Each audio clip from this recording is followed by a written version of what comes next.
I've got some breaking news for you now. China has removed 6 diplomats from the UK, including the consul-general. And this comes after the government asked Beijing to suspend diplomatic immunity so that they could be questioned by Greater Manchester Police. It follows an incident involving a protester at its consular grounds in October. Here's more from the Foreign Secretary, James Cleverly. We all saw the disturbing footage of the incident outside the Chinese consulate in Manchester.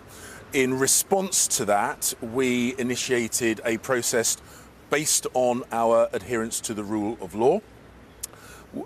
Greater Manchester Police initiated an investigation. As part of that investigation, requested that 6 Chinese officials waive diplomatic immunity so they could be questioned. We informed the Chinese embassy of that, and we set a deadline which expired today, making it clear that we expected them to take action.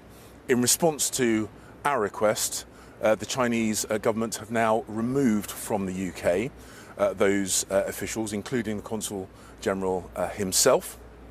This demonstrates that our adherence to the rule of law, the seriousness with which we take these incidents has had an effect, and we will continue on the world stage and domestically to abide by the rule of law, and we expect others to do likewise. Well, our diplomatic correspondent James Landale is here. Just fill us in on what happened. Back in October, there was a protest by pro-democracy Hong Kong campaigners outside the Chinese consulate in Manchester.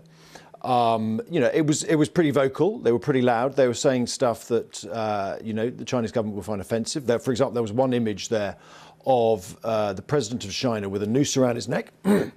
Anyway, during this protest, a group of men left the consulate gates and they started kicking down, tearing down, trying to remove the posters and the placards. A violent melee ensued. During that process, one of the protesters was dragged inside the gates of the consulate and attacked.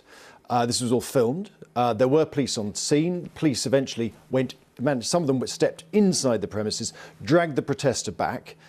He was hurt. And things calmed down after that. What happened was that Greater Manchester Police investigated the incident, and they said that they wanted to question the 6 diplomats involved. And the Foreign Office then requested the Chinese to waive their diplomatic immunity.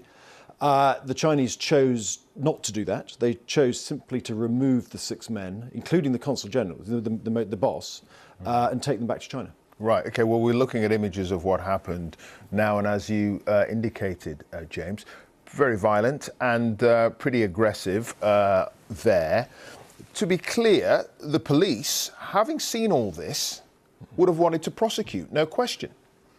Well, I can't preempt what the police may or might have done. They certainly wanted to investigate. Yeah. And if you want to investigate, you will need to question. But the thing is, you can't question a diplomat because they have diplomatic immunity. Yeah.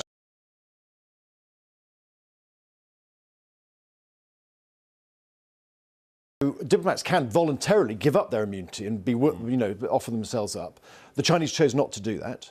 I think what was made very clear to the Chinese, though, is that if they did not put themselves up for questioning and if they did not kick them out themselves, then the British would formally declare them persona non grata, that's the official name, and expel them formally. So what the Chinese have chosen to do here is to take the route of least resistance and the most de-escalatory move, which is to remove all 6 men straight out of the country, so that they remove the need for further tit for tat. Because if the British had been forced to expel the 6, then there potentially could have been consequences for British diplomats in Beijing. Indeed, which brings me to the point, given, as we've just seen, and I understand your reticence, but one suspects the police might have felt that they would have to get involved in this in a serious way. Could we, as the government in question where this happened, have suggested to the Chinese that it might make sense for these men to be removed? I think it was made very clear to the Chinese government that there were potential consequences if these 6 men were not made available for questioning, and that if they hadn't been taken out by the Chinese, I think they were aware that there were consequences for that, and one of the main consequences was, the fact that they could be expelled. I think there are some people, certainly Ian Duncan Smith, the former Conservative leader, who said this wasn't enough. just to allow the Chinese to slip out of the country, they should have been kicked out immediately. But the British government chose to say, we want to kind of follow the rules here, police investigation, let that process go on. Is there likely to be any kind of retaliation from the Chinese on this? We don't know. I suspect not. I suspect that both sides will say, look, there are bigger fish to fry. Indeed. All right, James, many thanks. James Lundell there.